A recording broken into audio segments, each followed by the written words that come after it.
நாங்கள் இன்றைக்கி யாழ்ப்பாணத்து முறைப்படி சைவ ஒடியல் கூழ் காய்ச்ச போகிறோம். இந்த ஒடியல் கூழுக்கு பிளாக்காய் எப்படியும் போட வேணும். அப்போ நாங்கள் பிளாக்காய் உள்ள காலத்தில் எப்படியும் இருக்கா காய்ச்சுவோம். அதுக்கு ஒடியல் மாவும் முக்கியம். இந்த கூழ் செய்கிற முறை என்ன மாயன்னு நான் சொல்லித்தரேன். வாங்கோ என்னென்ன பொருட்கள் தேவைன்னு பார்ப்போம். ஒடியல் கூழ் செய்கிறதுக்கு இவ்வளோ பொருட்களும் தேவை. இனி நாங்கள் என்னென்ன பொருட்கள் தேவைன்னு தனித்தனி பார்ப்போம். எல்லா பொருட்களும் நாங்கள் வெட்டி கழுவி வச்சிருக்கிறோம். இது பிளாக்காய், இது 1 கிலோ பிளாக்காய் வரும். இது ஒடியல்மா பனங்கிழங்க பச்சையாக கிழித்து காய வச்சு சின்னதாக முறித்து இடித்து எடுக்கிற தான் இந்த ஒடியல்மா. இது 3 சுண்டு எடுத்துருக்குறேன் நான். இது பிளாக்கொட்டை, பிளாக்காய்க்க கிடந்த பிளாக்கொட்டையை வெட்டி போட்டிருக்குறோம். இது மாங்காய் கூழ் புளிக்க வேணுமென்றபடியே 2 பெரிய பாண்டி மாங்காய் வெட்டி வச்சிருக்கிறேன். இது தனி மிளகாத்தூள். எங்களோட காரத்துக்கு தக்கதாக தனி மிளகாத்தூளை போடலாம். இது புழுங்கல் அரிசி, 1/4 கிலோ புழுங்கல் அரிசி எடுத்துருக்கிறோம். இது நிறைய போடக்கூடாது, தூர இருக்கக்கூடியதான் போட வேணும். இது மரவள்ளி கிழங்கு, 1/2 கிலோ மரவள்ளி கிழங்கு வெட்டி வச்சிருக்கிறோம். இது 1/2 கிலோ பைத்தங்காய் முறித்து வச்சுருக்குறோம்.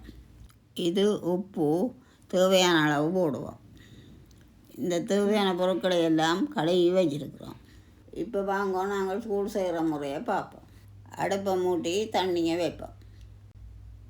சரி, நாங்கள் அடுப்பை மூட்டுவோம்.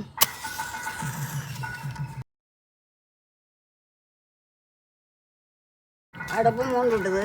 நாங்கள் இப்போ பானையை வைப்போம். நாங்கள் பெரிய மானையில் காய்ச்சிறோம். ஏன்னா எங்களோட சொந்தக்காரெல்லாம் கிட்ட இருக்கீங்கன்னா வைக்கும் கொடுக்குறது. அப்போ நாங்கள் பெரிய பானையில் வைக்கிறோம். இப்போ ஒவ்வொரு மிளகறியாக போடுவோம். முதல் பிளாக்காக போடுவோம்.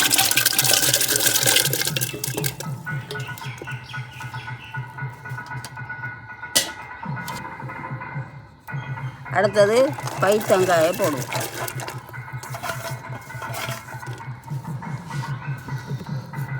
அடுத்தது மரவள்ளி கிழங்கு. அடுத்தது அரிசி, புழுங்கல் அரிசி போடுறோம். இதுக்கு புழுங்கல் அரிசி தான் போடுறோம். நாங்கள் நெல்லி அவிச்சு குத்தின அரிசி புழுங்கல் அரிசி. அடுத்தது மாங்காயை போடுவோம். மாங்காய் நிறைய போட்டால் தான் பிடிக்கும். அடுத்து பிளாக்கோட்டை.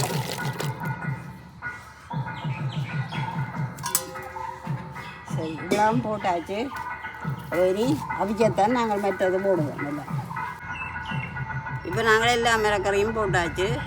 இது அவிய மாட்டம் விட்டுத்தான் மெத்ததில் போடுவோம். நாங்கள் உப்பு தூள் எல்லாம் இதெல்லாம் போடுவோம். நம்ம ஒடிக்கல் எல்லாம் அவிஞ்ச பிறகு விடுவோம். அப்போ நாங்கள் அவிய விடுவோம்.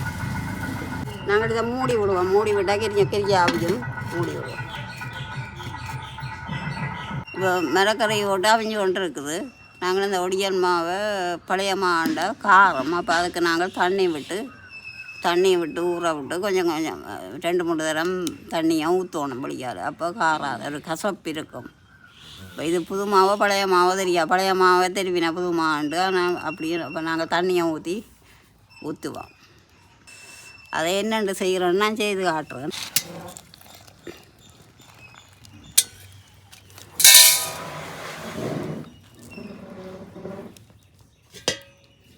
இதுக்குள்ளே நாங்கள் தண்ணியை விட்டுட்டு கொஞ்சம் விட வேணும். கொஞ்சம் நேரம் அடைய விட வேணும். இது தண்டு மாவு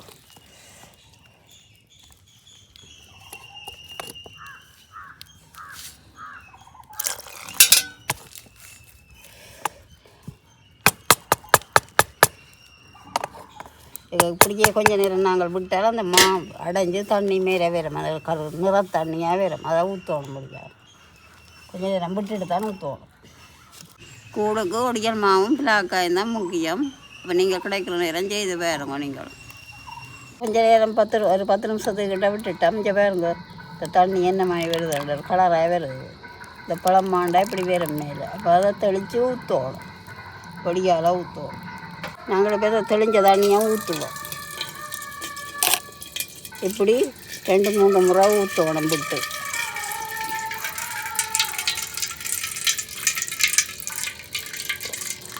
இனி ஊற்றினா மாவும் வந்துடும். இப்போ கொஞ்சம் ஊற்றி விடுவோம் நாங்கள் தண்ணியை தெளிக்க ஊற்றுவோம். வச்சு 20 நிமிஷம் ஆகுது. திறந்து பார்ப்போம். கொதிச்சுடுது, நல்லா கொதிச்சுடுது. கொஞ்சம் அவிய நேரஞ்சல் பைத்தங்காய் மிளவள்ளிக்கிழங்கு மேலே அரிசி எல்லாம் கொஞ்சம் அவிய நேரஞ்சலும். அப்போ மூடி விடுவோம். நாங்கள் மூடி விட்டால் கெரியாவியும். இப்போ ஒடியல் மாவுக்குள்ள நாங்கள் 2ஆம் தரம் விட்ட தண்ணி தெளிஞ்சிட்டுது. அப்போ தெளித்து ஊற்றுவோம்.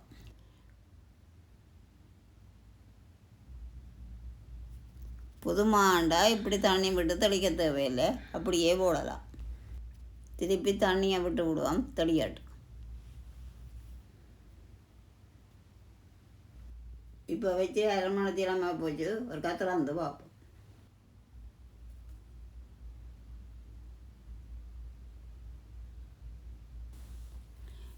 இன்னும் அவிய கிடக்க அவியட்டு.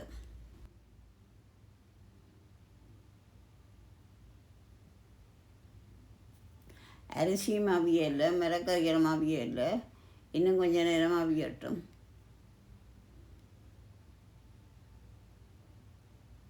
மூடி விடுவோம். இப்போ நாங்கள் ஒடியல் மாவுக்கு தண்ணி ஊற்றுனதை 3ஆம் தரம் படிச்செடுக்க போகிறோம். இப்படி குறைஞ்சது 3 தடவையாவது படிச்செடுக்க வேணும். அப்போ தான் காரம் இல்லாமல் போகும்.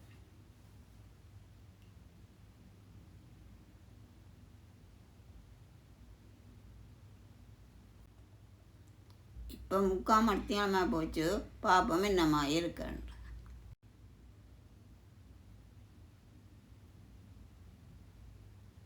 நல்லா அவிஞ்சி வந்துடுது. இப்போ நாங்கள் உப்புத்தூளை போடுவோம்.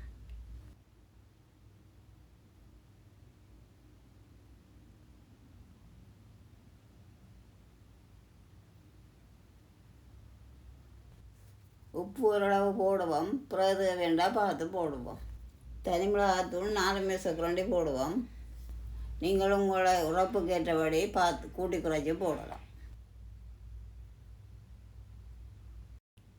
இப்போ நல்லா கிண்டி போட்டு மூடி விடுவோம்.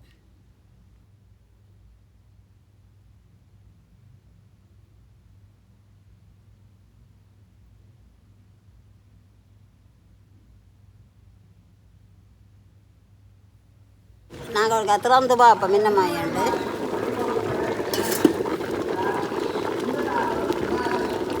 ஒரு மணித்தியாலமாக போச்சு நாங்கள் வச்சு. எல்லாம் அமைஞ்சு வந்துட்டுது. கொஞ்சம் நிறமாக தான் கிடக்கும் கூட.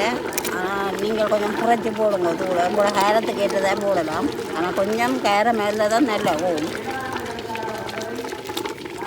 உங்களோட உழைப்புக்கு ஏற்றதான் மிளகாய்க்குள்ளே போடலாம். நாங்கள் ஒடியல் நாங்கள் எழுதுவோம். 4 தரமாக தண்ணி விட்டு நாங்கள் ஊற்றிட்டோம். இப்போ ஒடியல் மாவையும் விட போகிறோம். கிட்டத்தட்ட 3/4 கிலோ 3 சுண்டு ஒடியல் மாவு.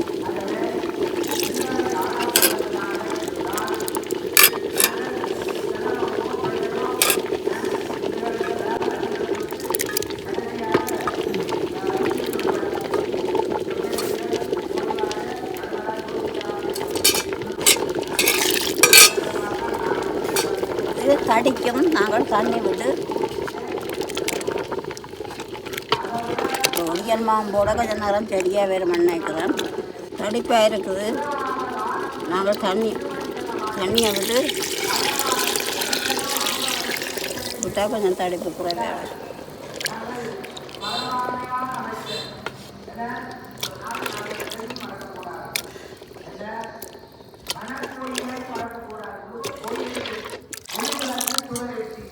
இப்போ புளிக்கு மாங்காய்க்கு பதிலாக பழப்புளியும் விடலாம். மாங்காய் இல்லாதவ பழப்புளியும் விடலாம். இப்போ நாங்கள் ஒடியல் மாவு போட்டாச்சு. இனி கொஞ்சம் கொதிக்க விட்டால் சரி.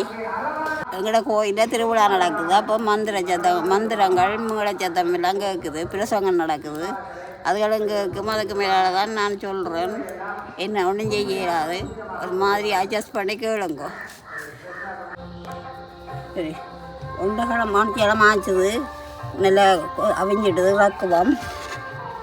நாங்கள் கொஞ்சம் கூடண்டோடைய எங்களுக்கு கொஞ்சம் கூட நேரம் எடுத்து இதுக்குள்ளே முருக்கமிலை முல்லையில் போடலாம். எங்களுக்கு கிடைக்காதபடியாக போட இல்லை. முருக்கமிலை முல்லையில் இறக்கிறதுக்கு கொஞ்சம் முன்னம் போடலாம். கொஞ்சம் குடிச்சு பார்ப்போம்.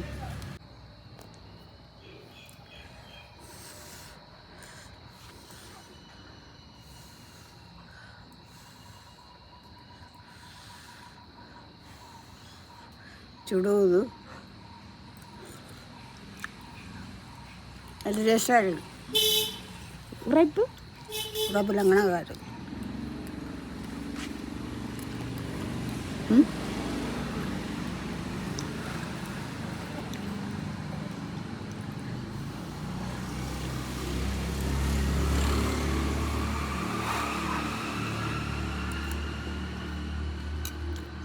அது டேஸ்ட்டாக இருக்கும். டேஸ்ட்டாக இருக்குது. நீங்களும் செய்து பார்த்து குடிச்சிட்டு கமெண்ட்ஸில் சொல்லுங்க. இது உங்களுக்கு ஒரு வித்தியாசமான சாப்பாடாக இருக்கும். மீண்டும் இன்னொரு காணொலியில் சந்திப்போம். நன்றி, வணக்கம்.